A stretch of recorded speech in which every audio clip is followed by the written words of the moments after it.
It ain't the left side or the right side, then it must be the FinSide. Thank you, Solo D. Welcome to another episode of On the FinSide here with Kat and Paul.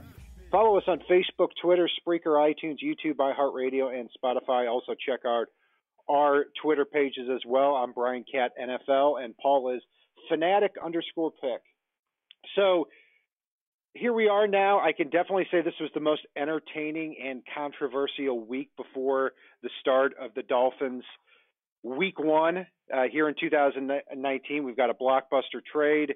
Where the Dolphins go from here, how it sets them up for the future with this trade, as well as going down position by position for the Dolphins' 53-man roster. A lot of things are changing, a lot of moving parts right now, but obviously the big news of the day and the big news of the week, and maybe the year too, Laremy Tunsil on the move. The trade ends up being, when we take a look at this, the Dolphins are going to receive first-round picks in 2020 and 2021. They'll also receive a second-round pick in 2021. They also get two other players, left tackle Julian Davenport, as well as defensive back and special teamer Jonathan Batamosi. In exchange, the Texans receive a fourth-round pick, a sixth-round pick, as well as Tunsil and wide receiver Kenny Stills. So, Paul, to start off here, in fact, we talked about this on the show last week. The hypothetical question we talked about was this, that if Laremy Tunsil were available for two first-round picks, would you do it? And both of our answer was no. Mine was an overwhelming no at the time, and yours was still a no. Turned out to be a little bit more than that. So what was your reaction to the trade? I hate losing Tunsil. Let me say that first and foremost. I know leading up to the draft, when Miami drafted him, he was the one player that I constantly talked about I would move up for. He was the one player that once he got to about 7 or 8, I was pounding the table screaming to move up to get.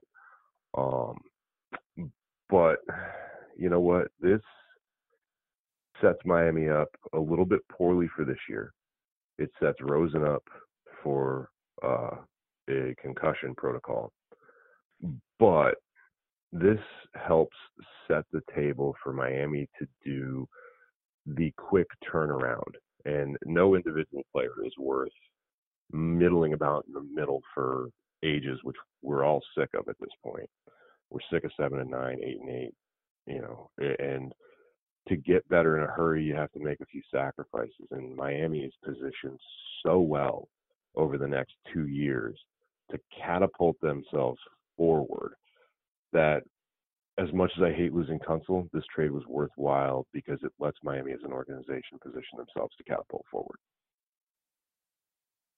Looking at their draft picks now, in 2020, they're going to have an extra first-round pick from the Texans. They're going to have an extra second-round pick from the Saints. And they're expected to have a third-round compensatory pick for Juwan James, too. And then in 2021, they're expected to have an extra first-round pick and an extra second-round pick. So over the next 2 years, you're talking about 4 first-round picks, 4 second-round picks, and 3 third-round picks.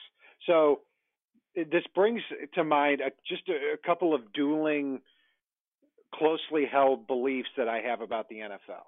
And some are good, some are bad in relation to this trade. Number one thing that I do believe very strongly is that once you set a culture that it's okay to lose, and I think that's what the Dolphins are kind of doing here, that it's okay to lose, that we're not going to re-sign, we're not going to take care of the players that do well for us, we're going to trade them off for more draft assets. We saw in Cleveland that can go on for a while, and it can go on for 6 or 7 years, and that's the risk involved here. Because once you set that precedent that it's okay to lose, it's hard to get that stink out of the carpet. And that's my biggest concern with this trade. On the other side of it, I'm also a very strong believer, too, that in the NFL draft, it is about quantity, not quality, because the quality is not guaranteed. And the reality is, a lot of times when you're in this situation, and you've got 4 first-rounders and 4 second-rounders and 3 third-rounders over a span of 2 years, just by the sheer quantity of that, it's really difficult to miss on not only all of those, but the majority of those. And it's more than likely, especially when expecting to have two picks very high in the first round of those 2 years. You know, it's really hard to mess up all those picks. So the Dolphins really set themselves up with very good draft capital here. Now, I'm going to go back to something you just said. I'm going to say that the Dolphins are taking care of their own. I mean, you look at the Jakeem Grant extension. You look at the fact that they're working with a lot of their young players, the Xavier Howard extension. They're finally taking care of their own. But I think in this case, the offer was just too damn good to pass up as far as Tunsil goes. I mean, I've heard, living in New England, I've heard fans talking, literally talking over the years about if a team offered 2 first-round picks for Brady, they'd consider it. I'm not saying that that's, good or bad, but I'm just saying to put it into context for folks. And, it's Miami has positioned themselves in such a way, and I tweeted this out last week. Chris Greer, in particular, has positioned this team so well for that catapult forward, because not only has he set himself up to be able to draft the hell out of the NFL draft over the next 2 years, which he has shown the propensity to hit more than he misses so far, that they've also got, a ridiculous amount of cap space over the next 2 years. So I do expect to see them continue to take care of their own, but also be able to go out and get guys that fit the needs that this team has as well. So, I mean, they're in an amazing position over the next 2 years to retool this roster, both with young ascending veterans and through the draft.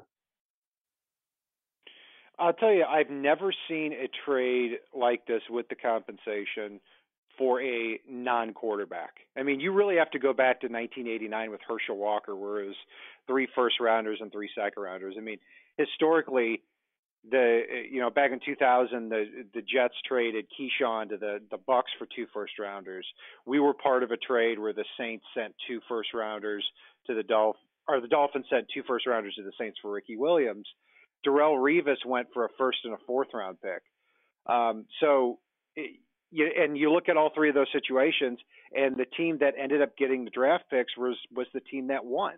So if you believe that Laremy Tunsil is a top 10 left tackle, he's good but not great, I expect any Dolphins fan to be elated with this trade.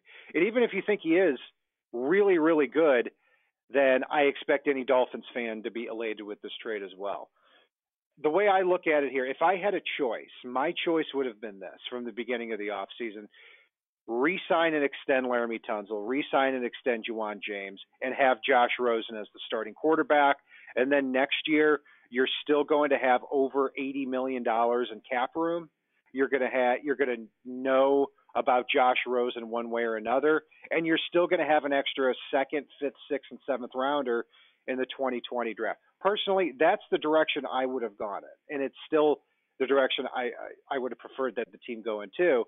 But historically, it's hard to argue with so many of these draft picks. Completely, and they're really positioned well for, say, they get Rosen in and he doesn't work out, or they don't believe he's developing like he should be, which, he's shown a lot of positive signs this preseason. But say they make the decision this year that he doesn't. They can go up and get Tua. They might already be in position to get Tua. They might be able to get Tua in a left tackle. They might be able to get Justin Herbert in a left tackle. They might be able to get, there's so many scenarios. And if they haven't made their decision on Rosen yet, they can restock around him to be able to better make that decision next year, and then still be in a position where they can move up and go after, say, Fromm in 2021, or one of a number of other quarterbacks that you may have heard of yet, you may not have.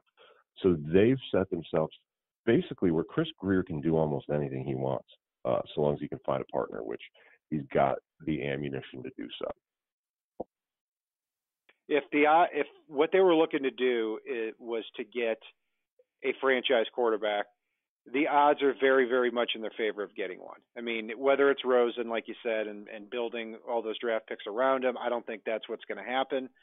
But or if it's Tua or if it's Trevor Lawrence in 2021, they have the draft capital to be able to make any of that work. The depressing thing is over the next 2 years, what they can't do is F it up by winning football games. And I'm not quite sure if that's even going to be an issue. So, it's really one giant step back to go two giant steps forward. That's the way that we got to look at this team right now. Because in my opinion, right now, when I look at the Dolphins, this is the worst roster talent-wise in the NFL, and it's not even close. I look at teams like the Bengals, the Redskins, the Giants, who before, maybe a month ago, I was putting in that category, and I don't even think it's close at this point. So this year, right now, the Dolphins have the youngest team in the NFL too, by a long margin. And what factors into that too is they got a couple of players here. Left tackle, they acquired Julian Davenport. This is an interesting guy because he's clearly the reason the Texans prioritized left tackle so heavily. He was their left tackle last year. He was not good, to say the least. He was one of the worst rated players by Pro Football Focus. But the good thing about him, too, is, and the encouraging thing, this guy came from the University of Bucknell. He was the first player drafted there in 48 years, and he was a fourth-round pick. And his best 2 games of the season were his last 2 games of the season, one of which was a playoff game against the Indianapolis Colts. I watched those last 2 games, and I thought, this guy's very tall. He's very lanky. He needs to add some weight. He's clearly a project still at this point. But I would much rather have a player like that at left tackle than what we've seen with Jordan Mills and Zach Stirrup, 2 players who, frankly, we already know are terrible. Agreed. And the other thing you can't overlook here, too, is Jonathan Batamosi. He played for Flores in the past. He played up in New England. Flores is very familiar with him. He was already one of the best special teamers in the NFL, hands down. A few seasons ago coming in. And then he played very well at corner. Not elite, but Miami now has a special teams ace that can also play in the secondary. The guy that needs to watch his back now at this point, and I wouldn't be shocked if the Dolphins managed to flip him for a late round pick because he is a good special teamer, is Walt Aikens, because Miami traded for 2 very good special teamers over the weekend in Batamosi, and then with the Kiko trade we haven't touched on yet in Vince Beagle. Yeah, so it looks like they're tooling up their special teams. And Batamosi is a player that I've wanted to get cut for a long time here. He was with the Texans, he was with the Patriots, he was with the Lions, is regarded as one of the best special teamers in the league. And when he's gotten on the field as a cornerback, like you said, he's also played pretty well. So we might see him as the 6th or 7th defensive back on this roster. He's 29 years old, so one of the older players on the team right now. I mean, after John Denney was cut, he might – I'm trying to think if there's a player older on the team. Well, Rashad Jones is, but other than that, I can't name more than a couple of players. What's that? Yeah, no, Fitzpatrick's definitely got to be older at this point. Oh, but, Fitzpatrick, yeah. I mean, I'm sure they're – yeah, they're a few players, but not many now. Well, the other thing I like about Batamosi, too, is ever since his rookie year, one of the biggest reports on him is there is nobody that works harder and sets good habits, which is going to help set the tone for younger players. Because you've got a core special teamer that's in there as a rookie. He was literally in the film room constantly taking notes, paying attention. He was in the weight room constantly. Not just during their assigned times, but any chance he got to be in that weight room, he was in the weight room. The guy was working from sunup to sundown every day on football. And that type of thing sets a great example for these 24 and younger players that are on the roster, because there's a hell of a lot of those guys that need to see people that work their ass off to get better at their craft. And Batamosi's a good example of the fact that, he was a guy that was a liability in the secondary when he came into the league, but he was an absolute phenomenal special teamer. And he's worked on his craft so much that he's actually turned into a decent corner. So seeing guys like that can work their ass off is going to be amazing for these young players to have around. Yeah, and I think the Dolphins have really prioritizing special teams here to set the franchise up to really be able to be good at least something quickly and to set that tone. So they acquired Vince Beagle in the trade for Kiko Alonso. They got Batamosi. They've got Walt Aiken. So definitely a lot of special teams aces here to begin the season. Speaking of that, Kiko Alonso traded for Vince Beagle. You know, we've said all along that if we would take anything for Kiko, the Dolphins actually paid $1 million to make this trade go through. Vince Beagle was drafted just a couple of years ago by the Packers in the 4th round. He's somebody that I liked heading into the draft. Not an extremely explosive player, but 6'3", 245, 4'7", 40. So he's just athletic enough, but more right now of a special team assignment sound type of guy. We're talking about possibly him getting flipped to the Raiders or the 49ers, and there was talk about that too. Ends up going to the Saints for linebacker Vincent Beagle. Yeah, and the thing with that trade that fans need to take into account, whether you're a Kiko fan or not, Kiko was not going to see the field very often, if at all. Kiko doesn't play special teams. Vince Beagle, while he may be the lesser athlete of the two, he's going to have a role on this team, whereas Kiko did not unless there were a rash of injuries. And when you look at it like that, Miami unloaded Kiko, unloaded his contract, and got a player that's going to contribute right away out of the deal. So if you look at it in that regard, it was a good, solid trade for Miami. And one thing I want to go back to here real quick is you mentioned that the Dolphins have the worst roster in the league. They definitely have some very glaring holes. They filled a little bit with a couple of trades on the offensive line to hopefully help out, even though left tackle is obviously a glaring need here as we move forward. But really, you look at their running back stable. They've got 5 running backs right now that can be very good. They've got a fullback that surprised me in the preseason, lead blocking like he was the water boy. You look at their wide receiver core, even minus Kenny Stills, they've got a potential number 1 in Preston Williams, a potential number 1 in Devontae Parker, if he can ever figure his stuff out. And then you've got some explosive chess pieces in guys like Jakeem Grant, Albert Wilson, et cetera. So, I mean, they've really got a lot at the skill positions. You look at the defensive side of the ball, pass rush is a little bit of a question mark. But I will say, too, Vince Beagle, his one skill on defense is he's very good at rushing the passer. So he might have a contributing role off the edge.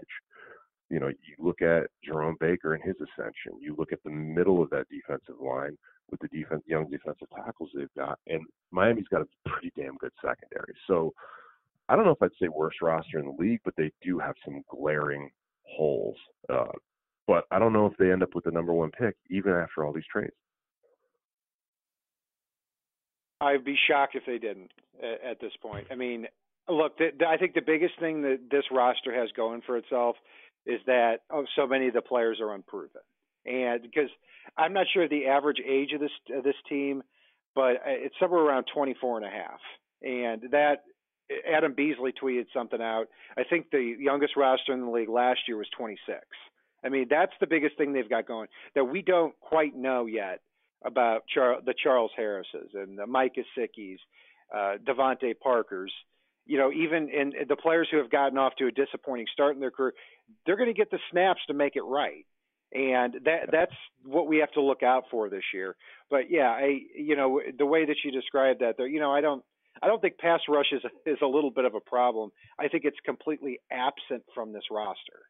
And when you look at wide receiver, yeah, Preston Williams showed a lot of promise in the preseason, but yeah, I think he has the odds are just as much in his favor of being out of the league in 5 years than being a number 1 receiver. In fact, it's probably more in the odds of him not being a number 1 receiver. So, I just think Dolphins fans need to watch their team in a little bit of a different way this year. If you're expecting them to go in and roll people, It's just not going to happen. But then again, it wasn't going to happen anyway this year. I mean, let's not blame. People can be mad about the Tunsil trade if they want. They can be mad about Juwan James leaving, as I am in the off season. But the reality is here, this is not this regime's fault. This is years and years of very poor decisions by Mike Tannenbaum and Adam Gase, just trying to scrap together veteran players at overblown salaries that has put the Dolphins in the position that they were in the beginning of this offseason. It is. And I'm going to be a little bit facetious here and have a little bit of fun with you on the air here, Kat. I'll tell you what, I will bet you a six-pack that the Dolphins do not earn the number one pick next year. I'm not going to say it doesn't count if they trade up to get it, but I will bet you a six-pack that Miami does not earn the number one pick. I'll take that bet. All right. I think they will. I'm going to say a 1 or 2 win season. Look, I just want them to win one game. That's it. I'll take that bet, but you might be right very simply because you've got the other 31 teams, and we've seen in the past that if a quarterback goes down for the year or there's a major injury or something messed up happens, that's a possibility. I mean, the Cardinals had the number one pick in the draft because their whole offensive line went down and their first 2 quarterbacks went down. Now they win 3 games with a first-year head coach. And I think that could quite possibly happen if, let's say, Aaron Rodgers goes down for the year and you've got Tim Boyle starting a quarterback for the Packers all year. I mean, I think that's a possibility too. So it's the other thing I want to throw in it's kind of win-win. Yeah, agreed. It's the one thing I want to throw in here, and this is a desperate plea, and you brought this on yourself here. Miami's got all this draft capital over the next 2 years. They've got 4 first-round picks. They've got 4 second-round picks, the 3 third-round picks like we've already went through. For the love of all that is holy on this planet, would you not buy another jersey for a Dolphins player that exists ever? Just get one with your own name on it. Don't ever buy one again. I thought I actually broke the trend because the only 2 current Dolphins jerseys I wore were Tunsil and God help Minka Fitzpatrick. That's my other one. Now here, he's about to slip in the shower. Falling down the steps as we speak. Yeah, exactly. So I get Tunsil, and I think I'm on the right track there with that. And then I buy that in 2017. 2018, he switches his number from 67 to 78, and he was trying to get away from you. The following year he switches teams. So he was trying to get away from you, and it just didn't work. I'm pretty sure that I saw that at certain points that jersey just mysteriously went downstairs and just got up and walked away. So I'm actually starting to think this thing is real. If I didn't need enough evidence here before, so maybe I should just stick to getting Dolphins alumni here. Rachel, no, please. I don't want any of my favorite ex-players to die. I mean, let's face it. And Rachel, if you are listening, please, if Kat orders another jersey, intercept the package, write return to sender on it, and put it back outside when he is not home, please. I mean, I'm not sure what to do at this point anymore. So stop ordering jerseys. Let's move along here. Actually, that's a pretty easy solution. Because another player that would have been an easy buy would be John Denney. John Denney ends up getting cut. Long snapper. The first year he was in the league was 2005, Nick Saban's first year here in Miami. Yeah, this cut just happened a few minutes before we got on the air. So now the Dolphins' average roster age goes down a bit. Not sure who their long snapper is going to be. They did have Wes Farnsworth in here too. So thank you, John Denney, for 15 years of service to the Miami Dolphins roster. You'll certainly be missed. We'll see who they get at long snapper. Yeah, no, and you couldn't ask for a more awesome human being. I know you and I got the opportunity to talk with John Denney a couple of times down in Miami, and what a good human being on top of being just a solid solid contributor to this team for over a decade. Best wishes to the whole Denney family. And you know, I kind of half hope he catches on somewhere, half hope he was a Dolphin lifer. But, you know, for his sake, if he wants to still continue playing, I hope he catches on somewhere. If he catches on somewhere, I'd like him to go to the Saints with Darren Rizzi. Not sure what they got going on there at long snapper, but that would be nice. I mean, the most amazing thing about him, I cannot recall him ever missing a snap except for one game where he missed two. And that was the game that was probably the best Dolphins win that we've seen in his tenure. That's when the Dolphins beat the Jets in the final week of the year, where the Dolphins won the division against the Jets and Brett Favre. He sent two over the head of the punter. And other than that, I can't ever recall a snap being out of place. He also was able to get downfield a lot after snapping the ball, which I think is the best trait of a long snapper, along with not being able to send the ball over the punter's head. So wish you well, John Denney. Let's get to the rest of the roster here.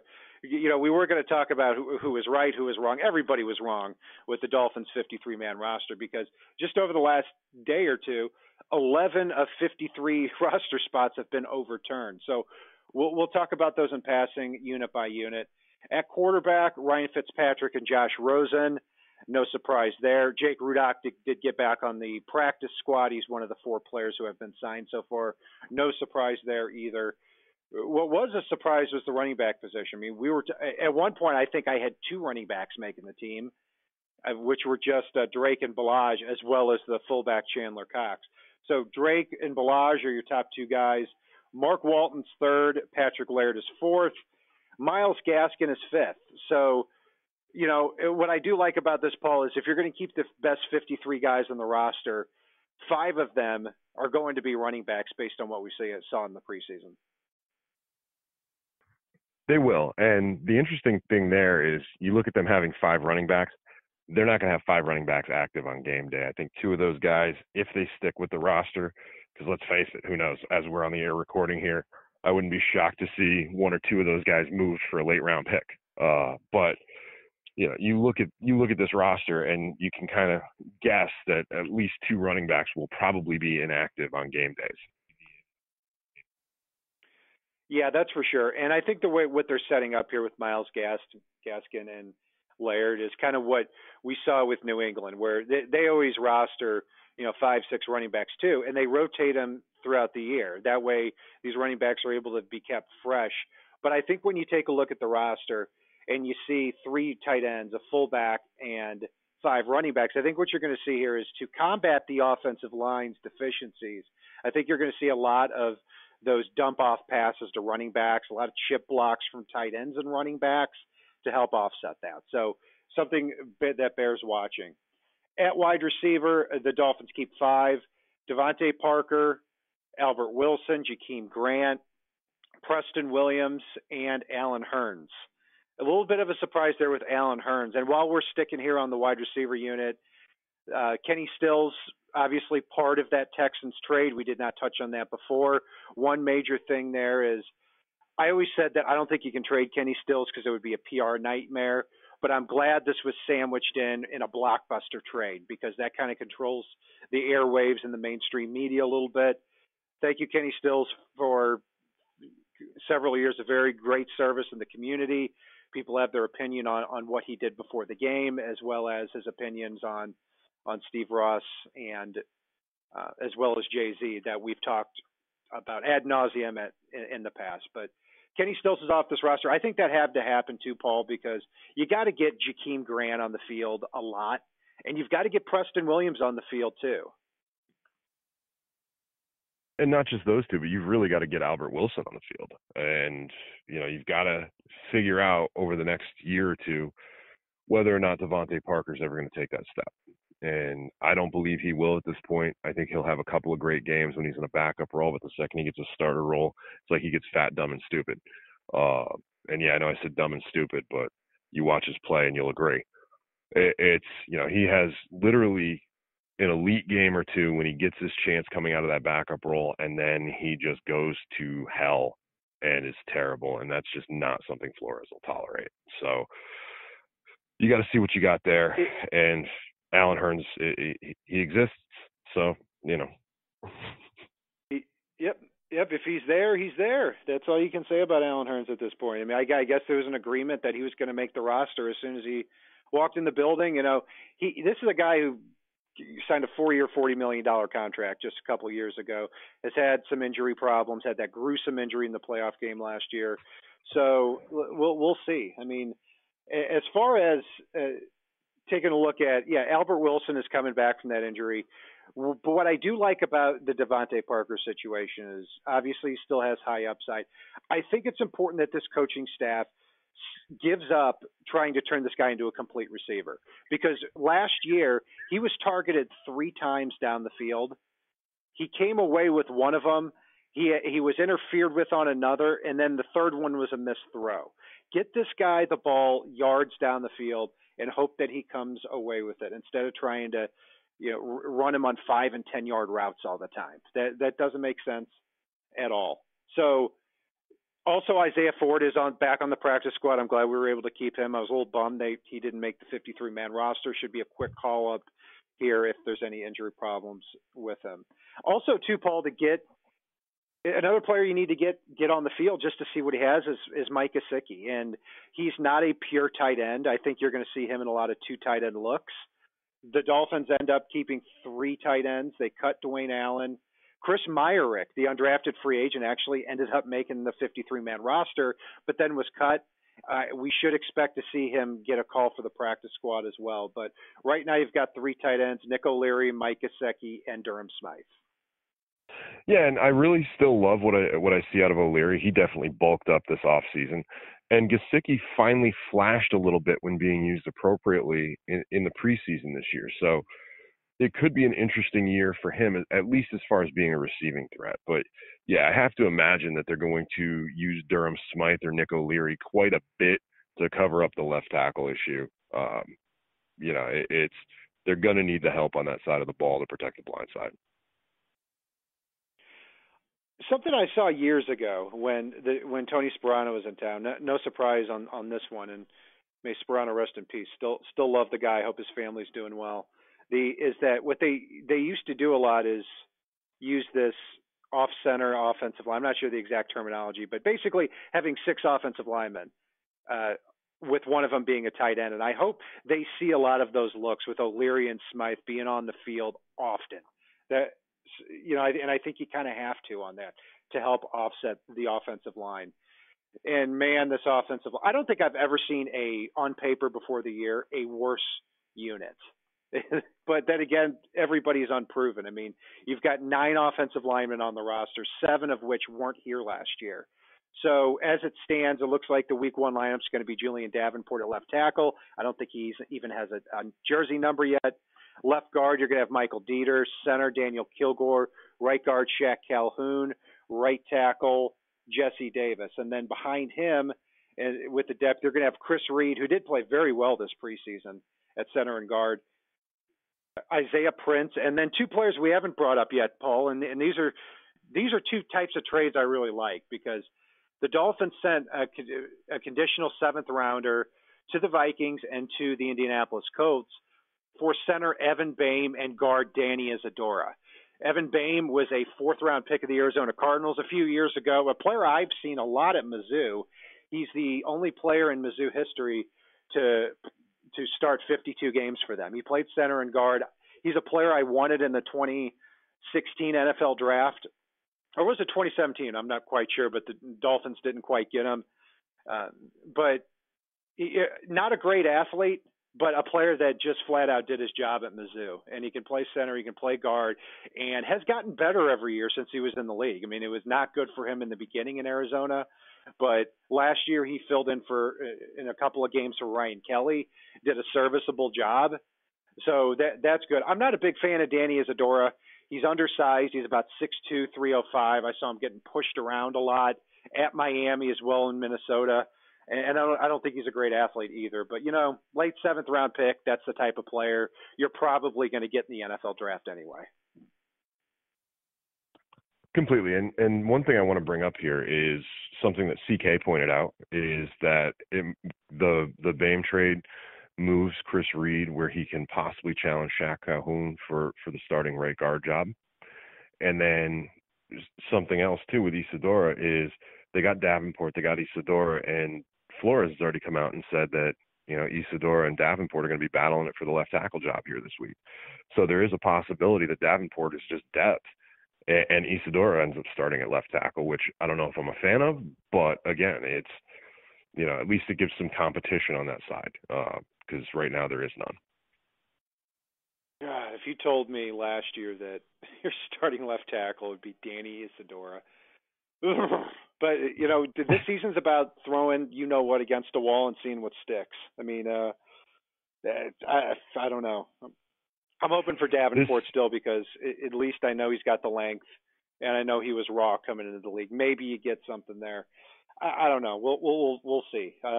Moving on to the defense, Paul. Moving this along. But right, real quick before we move on, the one thing I like is the fact that there are still some unsettled positions along the offensive line, which almost makes me like it a little bit better that they're waiting a little bit to throw Rosen into the mix, because I'd like it if they get the offensive line at least settled, even if it's not going to be great, get it settled with their best five before Rosen starts taking meaningful snaps here. Yeah, that's a good point. And, you know, it wouldn't surprise me here in a couple of weeks if Evan Boehm is the center and Chris Reed is the right guard. I think you got to get Chris Reed on the field. Kilgore's done a pretty good job here this preseason, and maybe Boehm will be more of that depth guy. Agreed. And who knows? It may turn into a scenario, too, if Isaiah Prince continues to improve over the next week or two, where you see Isaiah Prince take the right tackle job. And if Isadora and Davenport flame out, you might be able to move. I'm blanking on names all of a sudden, but you might be able to move him over to the right. Jesse Davis over to left tackle, which he might be better than either of the two of them, unfortunately. Yeah, we got to find the best combination. I see Chris Reed being on the field in one of those combinations, whether it's center. Oh God, yeah. All of those combinations. I think Reed might be able to be a hell of a center, and I think it's important to be able to at least nail one spot down here on the offensive line. Hopefully, the Dolphins can nail a couple. So we'll see what happens.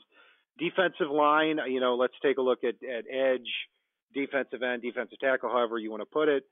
There's some interesting cuts. Tank Carradine and Adolphus Washington end up getting cut. I think we've had Carradine as a lock from the beginning.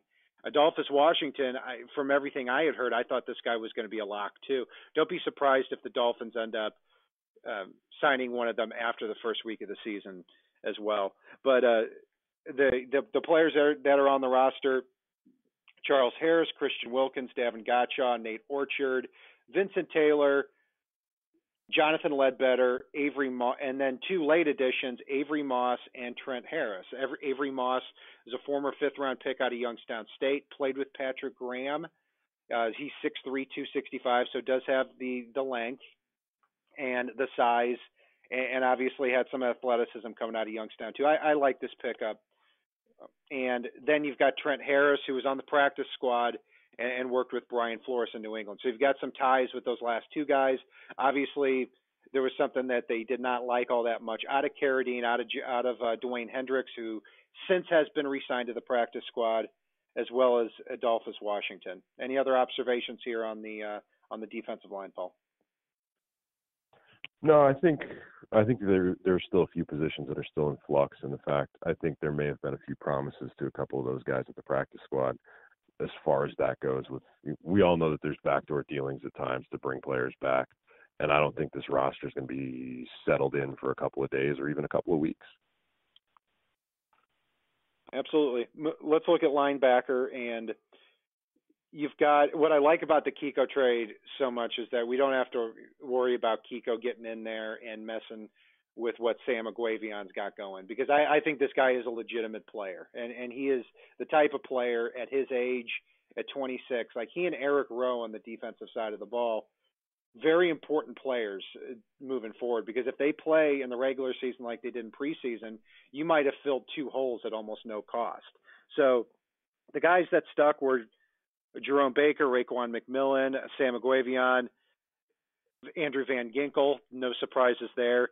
And then they end up trading for Vince Beagle, who's going to be a core special teamer, as he was for the Saints last year. And then they bring back an interesting name, Dion Lacey. He's a former CFL player, just like Sam Aguavion, was with the Buffalo Bills last year. And then the year before, I believe it was the year before, Dion Lacey almost made the Dolphins' 53-man roster. In fact, I thought he was going to end up making the team at that time.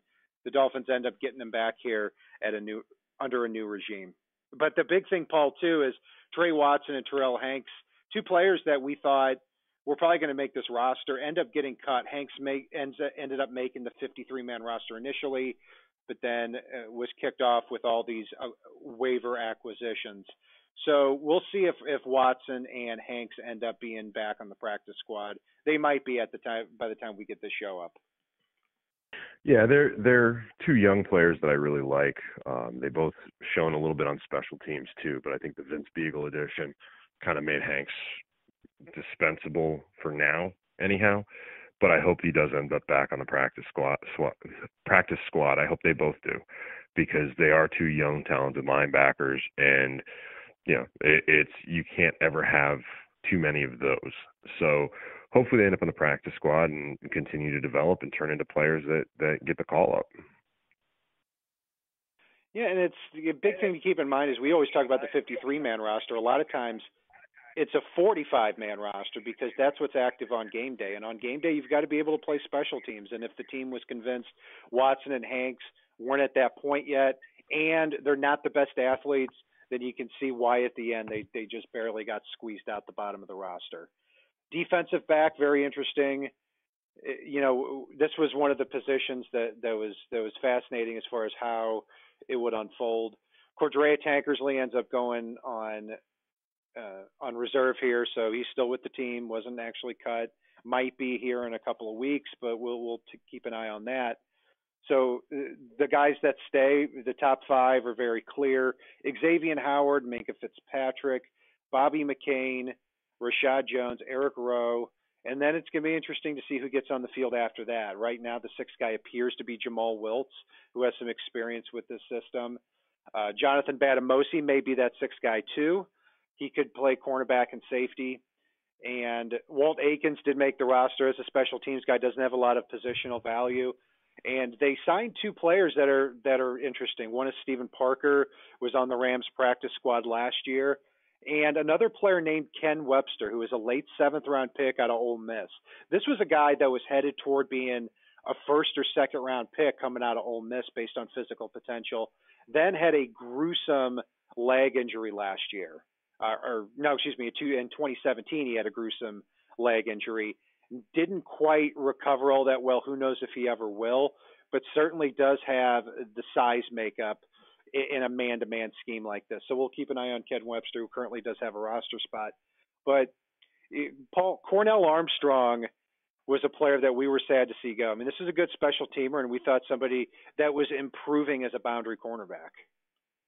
Yeah, I really liked Cornell Armstrong from the moment that Miami got a hold of him. I mean, and it speaks volumes that, as soon as he's released, he's already signed on with the Texans, who had a need a corner following the trade of Batamosi. So, he's a young, good leader in the secondary for his age. And hopefully, I wish him the best. I really do. It's hopefully he catches on and catches fire.